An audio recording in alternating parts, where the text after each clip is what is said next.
राम सुदामा।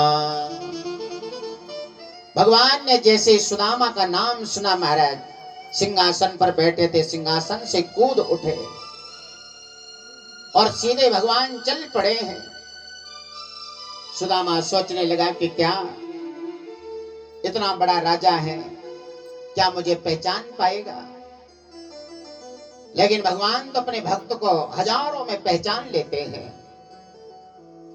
और यहां पर सुदामा जी जब लौटने लगे, भगवान ने पीछे से आवाज दी, अरे सुदामा कहां जा रहे हो? मुझे बिना मिले ही जा रहे हो? भगवान दौड़े दौड़े सुदामा जी को अपने गले से लगा लिया है और इस प्रकार से जब गले से लगाया है, सीधे महल में ले आए हैं। अंतापुर में लाकर के सिंहासन पर बिठा दिया महाराज। और सिंहासन पर जब बिठाया तो रुक्मणी जी सोचने लगी, फटे हाल ब्राह्मण धूल से सना हुआ है, सारी गद्दी खराब कर दी महाराज। भगवान रुक्मणी जी का भाव समझ गए।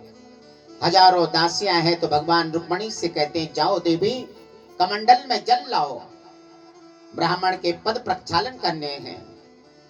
भगवान ने प्रात मंगाई है और सुदामा जी के जब चरण को देखे महाराज तो कई छाले पड़े हैं, कुछ छाले फूट गए जिनमें मिट्टी धसी हुई है, कई कांटे चुभे हुए हैं।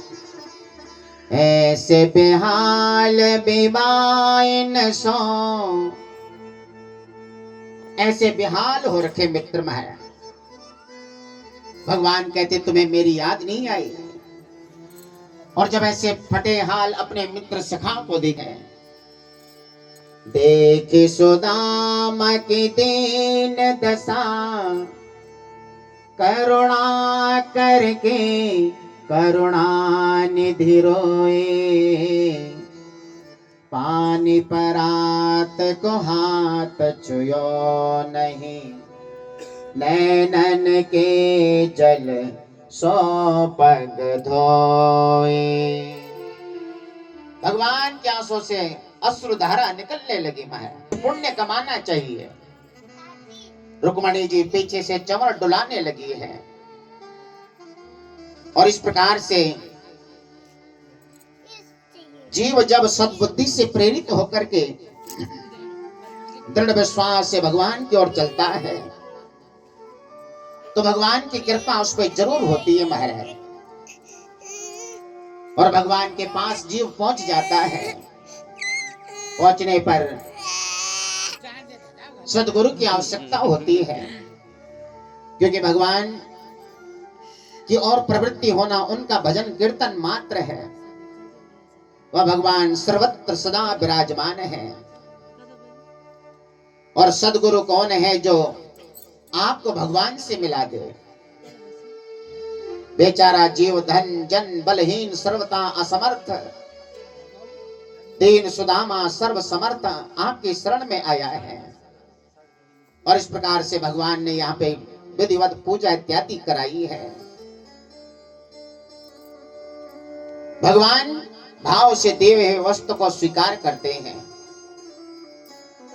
यहाँ पर भगवान सुदामा जी को सुंदर वस्त्र इत्यादि पहना करके अंतःपुर में ले गए हैं और कहा कि सुदामा तुमने विवाह किया कि नहीं?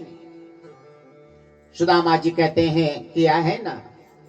पत्नी का नाम सुशीला है, यथा नाम तथा गुण। और इस प्रकार से भगवान कहते फिर तो उन्होंने कुछ दिया होगा। सुदामा जी सोचने लगे कि कैसे दो भगवान को, छुपा रहे हैं। भगवान कहते कुछ दिया नहीं तो कुछ कहा तो होगा। हाँ कहा तो जरूर है ना प्रभु। क्या कहा है? एक मास दो पक्ष में दो एकादशी होय, मेरे घर गोपाल जी नित एकादशी होय। महीने के दो पक्ष में दो एकादशी होती है, लेकिन सुशीला ने कहलवाया, हमारे घर में तो रोज एकादशी रहती है, क्योंकि खाने के लाले पड़ जाते हैं, बच्चों को भूखा सोना पड़ता है। भगवान कहते हैं अब चिंता मत करो, अब हमेशा तुम्हारे घर में द्वादशी रहेगी, भाभी से कह देना। और इस प्रकार से सुदामा जी से कहते कि आप विश्राम कीजिए। सुदामा जी अपनी पोटली छुपाने लगे, भगवान ने उसे छीन लिया महाराज। और जब छीन लिया तो भगवान ने कहा, वाह इतनी सुंदर पोटली हमारी भाभी ने भेजा, उसे भी छुपा रहे हो। गुरु माता ने चने दिए थे, उसे भी तुमने छुपाया। केवलागो भवति केवलागी। लेकिन ऐसी कथा आती है कि एक बुढ़िया माता ने कहीं से चना पा लिए, बहुत गरीब है। अब वो जब जाने लगे तो किसी चोर ने उस माता की उस पोटली को छीन लिया महाराज। उसे लेकर के भागने लगा और जहां पे भगवान कृष्ण सुदामा जी गुरुकुल में थे, सांदीपनी के यहाँ, वहां पे जाके ठोकर लगी, उसके सारे चने गिर गए महाराज। तो माता गुरु माता ने इसे चुन करके एक पोटली बना दी। सुदामा जी सब देख रहे थे। तब उस बुढ़िया माता ने सांप दिया था कि जिसने मेरी पोटली की चोरी की है वो दरिद्र हो जाए, गरीब हो जाए महाराज। सुदामा जी ने सुन लिया था, माता गुरु माता ने वही पोटली उनको दी। सुदामा जी का भाव था, मेरा मित्र दरिद्र गरीब नहीं होना चाहिए, भले मैं हो जाऊं। तो सुदामा जी ने सारी पोटली अपने आप ही खा डाली थी महाराज। और इस प्रकार से भगवान तो सर्वज्ञ हैं।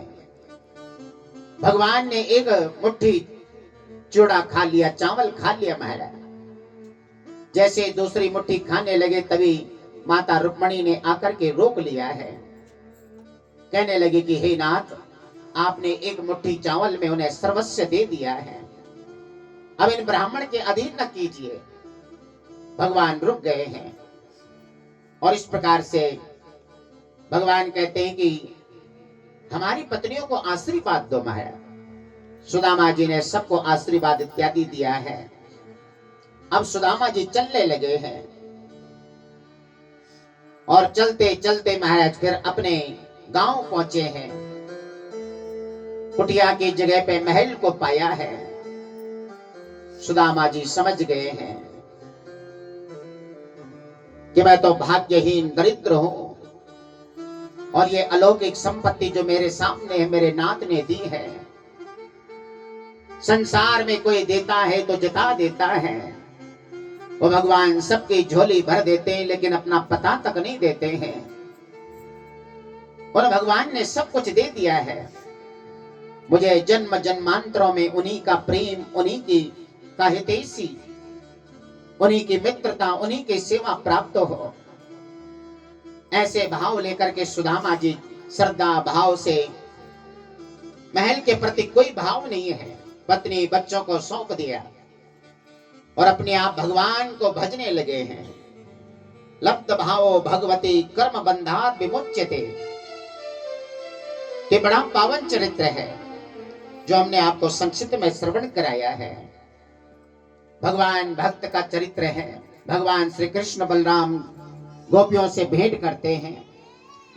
यहाँ पर वसुदेव महाराज से भगवान कृष्ण बड़े बड़े यज्ञ करवाते हैं।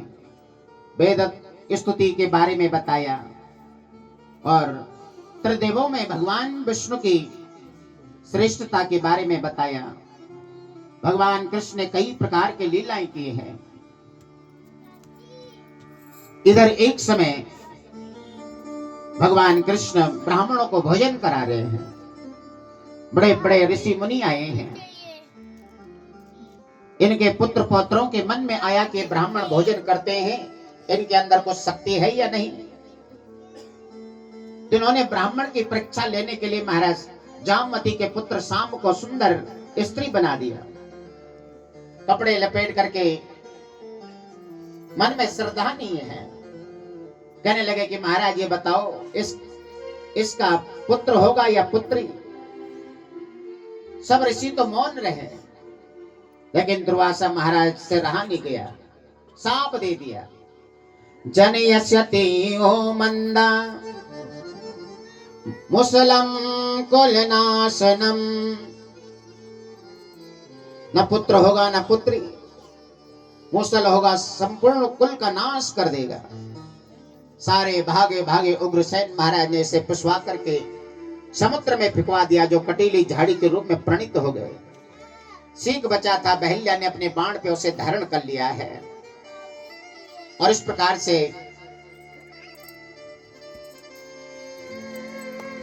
कलयुग की प्रधानता बताई है। कलयुग में भक्ति की प्रधानता बताई गई है। कलयुग केवल नाम आधारा, कलयुग केवल नाम आधारा। सुमेर सुमेर नर उतरहि पारा, सुमेर सुमेर नर उतरहि पारा। कलयुग केवल नाम आधारा, कलयुग केवल नाम आधारा। तो 4 युग है, सतयुग, त्रेता, द्वापर, कलयुग। और कलयुग की प्रधानता यह है, श्रवण कीर्तन की प्रधानता है। दत्तात्रेय महाराज ने 24 गुरु बनाए। भगवान कृष्ण उद्धव को ये सारी कथा भी श्रवण कराते हैं। और एक गणिका को भी इन्होंने अपना गुरु बनाया महाराज, जिसका नाम पिंगला है।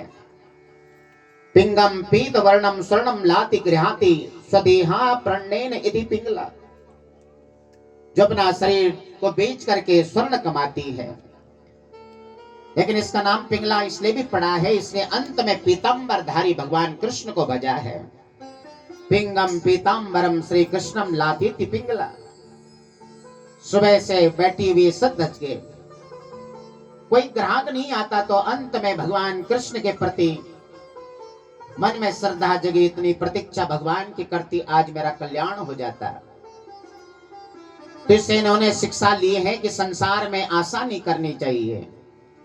अगर आशा करनी है तो केवल भगवान की करनी चाहिए। संसार के लोगों से आशा न किया करना, जब कोई न हो अपना सिया राम कहा करना। 9 प्रकार की भक्ति है। प्रथम भगति संतन कर संगा, प्रथम भगति संतन कर संगा। तो शरीरति मम कथा प्रसंगा, तो शरीरति मम कथा प्रसंगा। प्रथम भगति संतन कर संगा, प्रथम भगति संतन कर संगा। तो पहली भक्ति है सत्संग, श्रवणम कीर्तनम विष्णु। दूसरी भक्ति प्रभु के चरणों में प्रेम होना चाहिए।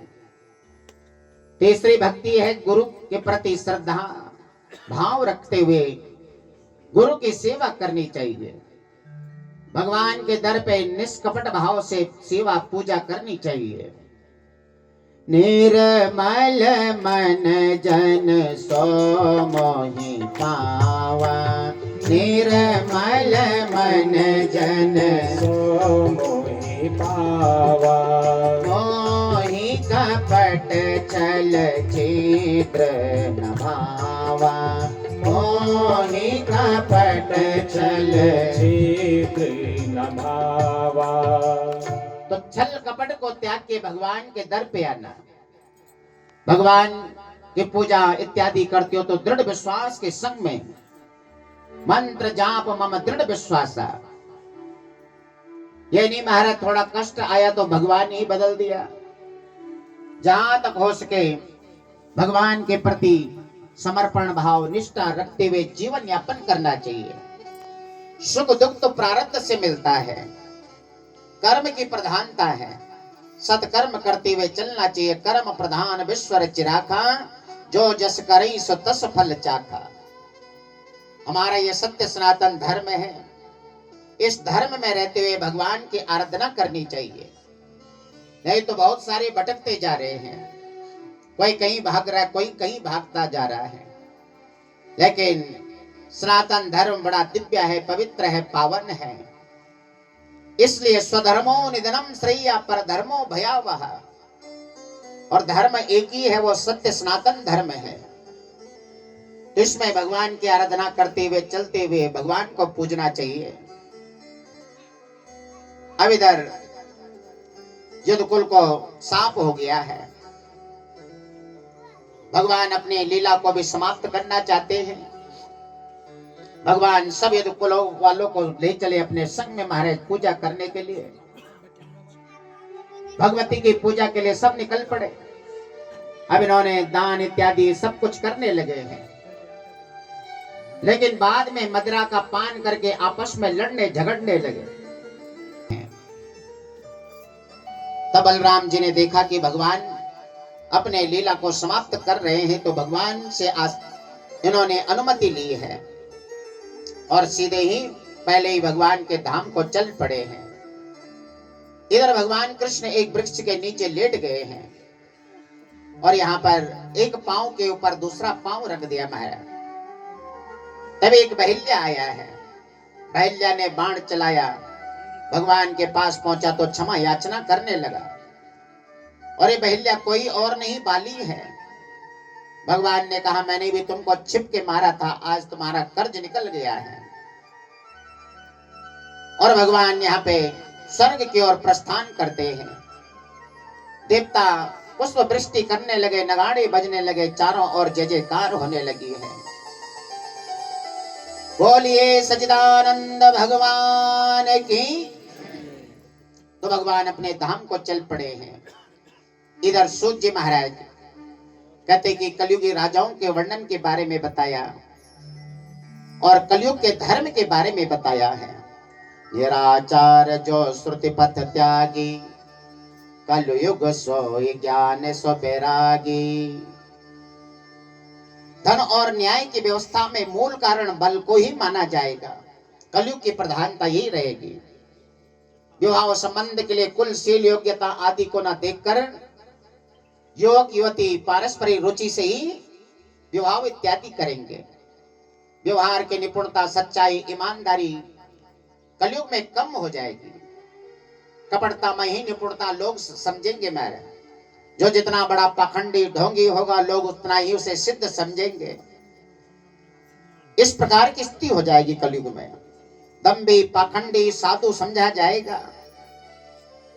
अशास्त्रीय रूप में कर्म इत्यादि होने लगेगा। पेट भरना ही मनुष्य अपना पुरुषार्थ समझेगा। शास्त्रों के अनुसार चलना उसे अच्छा नहीं लगेगा। कई प्रकार के आपत्तियां विपत्तियां प्रकृति दंड इत्यादि कलयुग में देती जाएगी। कभी सूखा पड़ेगा, कभी इतनी बरसात होगी कि चारों ओर महाराज हाहाकार मच जाएगी, कहीं उत्पात होने लगेंगे। धर्म में पाखंड की प्रधानता होगी। चार वर्ण अपने नियम से भ्रष्ट हो जाएंगे। इस प्रकार की कलयुग में प्रधानता हो जाएगी। तब भगवान कल के अवतार में आएंगे। धर्म त्राणाय साधु नाम जन्म कर्मानुपातये। तो भगवान वहां पर विष्णु यश नाम के श्रेष्ठ ब्राह्मण के घर में कल के रूप में अवतार लेंगे और वहां पर भवने विष्णु यस्सा कल की प्रादुर्भविष्यति। तब दुष्टों का दमन करेंगे। कलयुग की आयु देवताओं के मान से 1200 वर्ष और मनुष्यों के मान से 4,32,000 वर्ष है। इस प्रकार से कलयुग के बारे में बताया है। राज्य युग धर्म कलयुग के दोषों से बचने का उपाय भगवान की शरणागति है। कल जुग केवल हरि गुण गाहा, कल जुग केवल हरि गुण गाहा। पावत नर पावन वही भव था, गावत नर पावहि भव था। चार प्रकार के प्रलय के बारे में बताया, और नैमित्तिक प्रलय, प्राकृतिक प्रलय, जल प्रलय, इस प्रकार से प्राकृतिक प्रलय इत्यादि जो हो ही रहे हैं, आजकल चल ही रहे हैं। जब साधक ज्ञान रूपी तलवार से आत्मा आवरक बंधनकारी इस माइक अहंकार को मार करके आत्म स्वरूप में स्थित हो भगवत तत्व का अनुभव करता है, तब आंतरिक प्रलय इसे कहते महाराज, जीव का जिसमें उद्धार इत्यादि होता है। तब यहाँ पे सुखदेव भगवान कहते कि राजन, त्वं तो राजन मरीसेति पशु बुद्धि मिमाम जहि। हे राजन, तुम यहाँ पशुओं की सी अविवेक पूर्ण धारण छोड़ दो कि मैं मरूंगा। जैसे शरीर पहले नहीं था और अब पैदा हुआ, फिर एक दिन नष्ट हो जाएगा, वैसे तुम भी अब पहले नहीं थे, तुम्हारा जन्म हुआ, तुम मर जाओगे। यह बात नहीं है, शरीर का ही जन्म मरण होता है, और शरीर की तरह आत्मा का नाश नहीं होता है। जैसे बीज से अंकुर और अंकुर से बीज की उत्पत्ति होती है, वैसे ही एक शरीर से दूसरे शरीर की और दूसरे शरीर से तीसरे की उत्पत्ति पुत्र पौत्रादि के शरीर के रूप में उत्पन्न होंगे। जैसे लकड़ी में व्याप्त अग्नि काष्ठ से अलग है, वैसे शरीर में व्याप्त आत्मा शरीर से अलग है। स्वप्न में अपना सर कटा हुआ देखकर जीव घबरा जाता है, किंतु जागने पर उसी प्रकार से रहता है। इसलिए बताओ, अब तुम क्या सुनना चाहते हो? परीक्षित महाराज कहते कि हे गुरुदेव, मुझे भागवत के 5 फल मिल गए हैं। भागवत के 5 फल कौन से हैं? भागवत सुनने के बाद निर्भयता होनी चाहिए, भय नहीं रहना चाहिए। बहुत सारे तो भय में जीते रहते महाराज, बहुत सारों को भूत प्रेत कोई किसी न किसी प्रकार का भय सताता रहता है। लेकिन भागवत का श्रवण करने से निर्भयता प्रदान हो जाती है, फिर संदेह नहीं रहता है, और नहीं रहना चाहिए। जो कर दिया भगवान को अर्पण कर दिया है, हृदय में भगवान के दर्शन और सब में प्रभु का दर्शन, किसी का तिरस्कार न करना। 4 वर्ण है, 4 ही वर्ण भगवान के अंग से निकले हैं। ब्राह्मण मुख से, क्षत्रिय बाहु से, वैश्य उर्भाग से, पदभ्याम गुंग शूद्रो अजायत, हरिजन पांव से निकला है। ये भगवान की संतान है। भगवान स्वयं कहते गीता में, चातुर्वर्ण्यम मया सृष्टम गुण कर्म विभाग सा। इनके गुण कर्म के अनुसार इन्हें हमने कार्य दिया है, इसलिए भगवान के दर पे छुआछूत नहीं। 4 ही वर्ण को अधिकार है पूजा पाठ इत्यादि करने का महाराज। संसार में लोग छुआछूत करते हैं और इस प्रकार से भ्रमित रहते हैं। हमें ये सोच के चलना चाहिए कि हम सनातनी हैं, अपने सनातन को आगे बढ़ाना है, तो आपसे छुआछूत को मिटा करके भगवान की भक्ति करनी पड़ेगी। सबरी तो कौन से ऊंची जाति की थी महाराज, निषाद की कन्या, जंगल पहाड़ों में रहने वाले, ऐसी भक्ति की कि भगवान को उसकी कुटिया में स्वयं जाना पड़ा। विदुर महाराज दासी के पुत्र हैं, भगवान को यहाँ जाकर साग भाजी खाते हैं। इसलिए हमारे शास्त्र में कहीं भी छुआछूत नहीं है। यहाँ तो केवल भक्ति से भगवान को पाया जा सकता है। भक्त्या तुष्यति केवलम परमया भक्ति प्रियो माधवा। तो भगवान के दर पे भाव से, भक्ति से भगवान को भजते हुए चलना चाहिए। और 5वां फल है परम प्रेम। भगवान को पाने का साधन ही प्रेम है। हरि व्यापक सर्वत्र समान, हरि व्यापक सर्वत्र समान, प्रेम ते प्रकट होहि मैं जाना, प्रेम ते प्रकट होहि मैं जाना। तो परम प्रेम ये 5वां फल है। अब इन्होंने सुखदेव भगवान को विदाई दी है, तो हम भी दो पंक्तियों में विदाई देते हुए चलते हैं। हरि की कथा सुनाने